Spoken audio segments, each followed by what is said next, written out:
Okay, I'm gonna start then immediately start speaking. So Okay. good evening, everyone.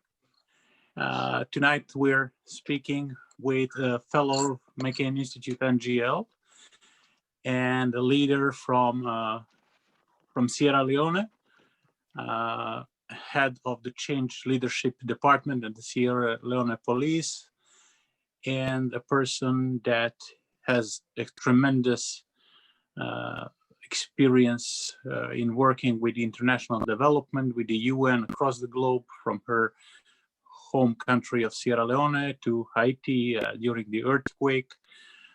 Mira is a leader who is dedicated to fight the corruption in her home country, but also to help the communities cope with the challenges they are meeting every day. Mira, good evening, and thank you very much for taking the time to speak with us tonight about some issues that are important. A pleasure. Good evening. It's a pleasure. So, Mira, let me start here with some of the basic values. We went through the program together, through the McCain Institute program together, and we were at the same placement site in Denver, in Colorado, working with the mayor's office there. And I wanted to ask you a question about the values that you cherish the most and that you are implementing every day through your work with the police department in Sierra Leone. What are some values that you think are most important for any character-driven leader?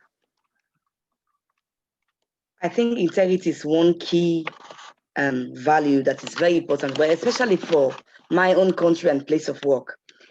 Frankly, before going to the McCain Institute for the leadership program, I did not know the importance of values by then.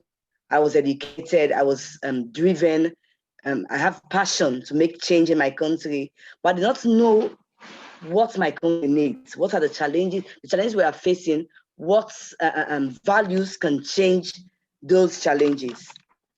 It was only during the first half of the program that I realized, when we're going through the ethics and values session, it was an eye-opener. I realized that the challenges we are facing in Sierra Leone and in my country has to do with lack of integrity. So integrity is key for development of any country or any organization. Like my country, we have challenges with corruption, and one of the key institutions that is affected is my own institution, Sierra Leone Police. Whenever they are doing assessments or evaluation on corruption, Sierra Leone Police is usually mentioned. So I realized that this is something I should focus on to make a change. So that's why I think integrity is one key value that is needed for the development of a country or of an institution. Can you tell us, please, about what you're currently working on?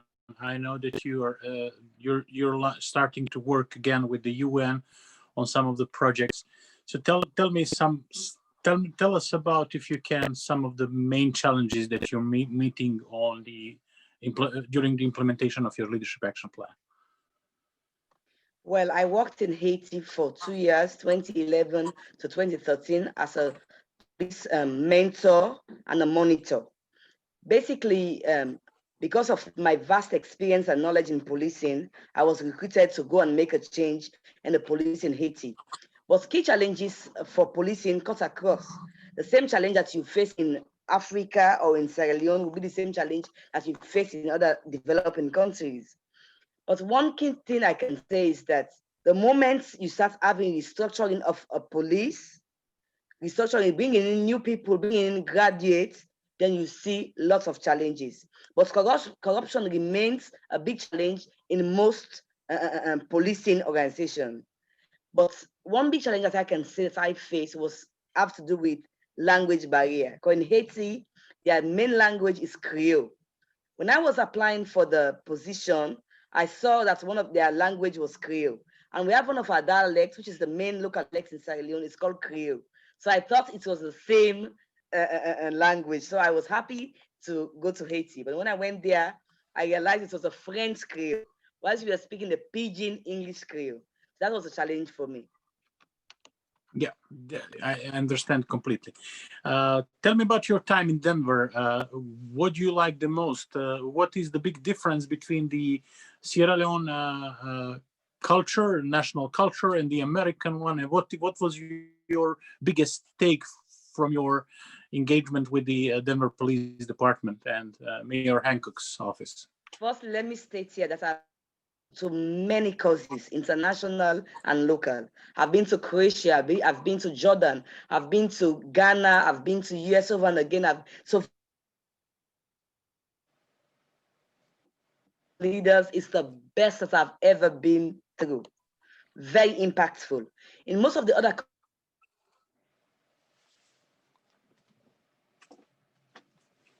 I lost you for a moment there. things. Now, Denver is a beautiful place. The people are very friendly and hospitable. But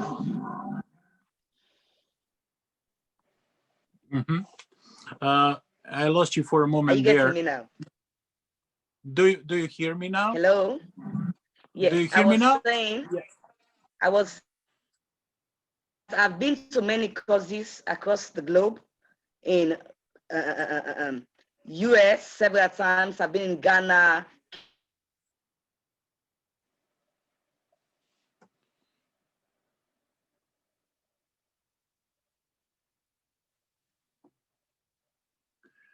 Zgubili smo Miru na kratko. We lost Mira for a moment, and we'll continue as soon as she comes back.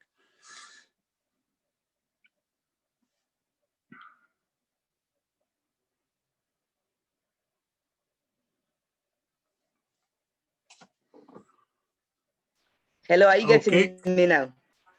Yeah, I can hear you now very well again. Yes, I was saying that I've been to many leadership programs and causes across the globe. I've been to Ghana, I've been to Kenya, I've been to Uganda, Croatia, Jordan, Algiers, to many programs, but the one with McCain Institute, the Next Generation Leaders, is the best that I've ever been to.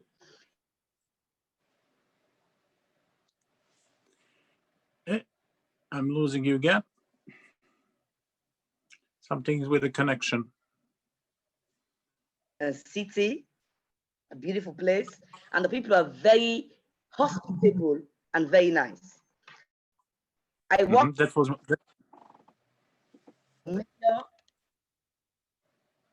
Yeah, that was my biggest take too from Denver.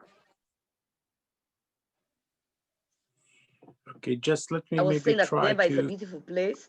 The people are very friendly and very hospitable. Okay, can you tell us that about the? Can I go ahead? Yeah, yes, you can, but I'm losing you very much. The internet is. I don't think is it. Okay, now I can hear you. Right. Yeah, I understand completely. As I was saying. The next question I want to ask you. We heard you most of what you said. It's interesting that you've been to Croatia. This is a country just close to Montenegro, close just next to us. So we once lived in the same country. So the next question is, which is very important for us, and this question is about you. You partially spoke about it. You spoke about the corruption culture, the corruption that is endemic to your political system, and it's similar to what we are experiencing in the Balkans. But what are some good examples of some good traditions and parts of the culture in Sierra Leone that you can build a good leadership on? What are some positive sides of Sierra Leone mentality? Yeah, firstly, the present government, even the former government, started it with the Anti-Corruption Commission, and then this present government has. But what the key thing that we have that we can build on is respect for religious leaders. So I believe that if we can use religious leaders to be mindset, because the thing about corruption is endemic. When you're used to it, it's difficult for you to change. So you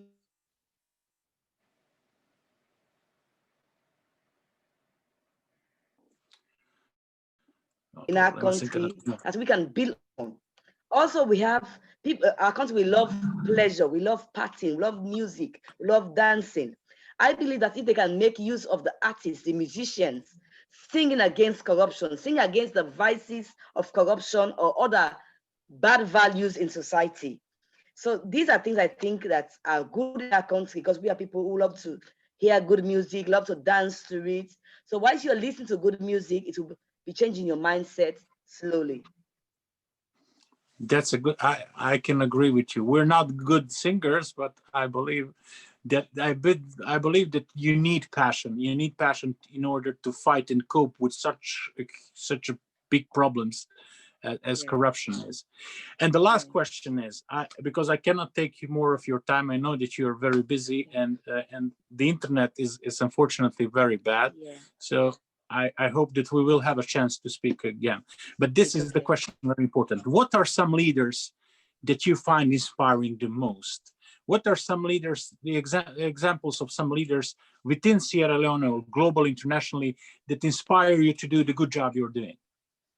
Trust me, it's not because I benefited from McCain Institute, but Senator John McCain remains my hero even up until death. He remains a hero to me. Imagine somebody who is so humble and have made impact in United States of America, but it does not end there. He and his family, the McCain family with his wife along, decided to reach out to teach people about character-driven leaders, to select people across the country through the McCain Institute, so that we can develop good leaders across the globe. Many leaders have made impact in their own country, but they are satisfied with what's with the circular they are in. They are satisfied with the small corner they find themselves. But since John McCain went beyond that, he created an institute to touch the lives of people across the globe. What I love most about him is that even though he was a Republican, whenever there is something wrong in his party, he is not afraid to look at people and say, this is wrong, I will not support it. In my country, it's not like that. In most other countries, it's not like that. People support ideas or ideologies based on their parties, even if it's wrong. With Senator John McCain, I've listened to him over and again over internet, read about him, saw how passionate it was about in being a character-driven leader. Such leaders are hard to find. People who will say no, who are not afraid to say no to power, to challenge power. These are people I respect. I respect him immensely. Up until his death now, I respect him. That is why even in my new project, I'm building a rec center, a educational camping center for young. His face, his statue will be there. His name will be there. His quotations, leadership quotations will be written on the walls. I want to remember him. I want to, I believe he has left imprints in the world. Things that we should look at, admire, and learn from it, emulate his footpath. So he's one leader that I admire. Of course, we have Martin Luther King, we have Rosa Parks, we have many other leaders, Kwame Nkrumah. Those are people I admire. But somebody who's recent has been Senator John McCain. It's very admirable. Yes, he is. Unfortunately, some people around the globe don't understand this. I was reading recently about his 5.5 years time in prison in Vietnam, and how he managed to, after this crucible that he went through in his life, go again in Vietnam and build relationship between the US and Vietnam. He is, of course, somebody that we should remember always. Mira, thank you very much for your time. I don't want to take more time. I hope I will have a chance to speak with you again and to meet you in person. Anytime. Have a great week, and hope to speak to you soon. Thank you so much for the invite. Bye. Bye.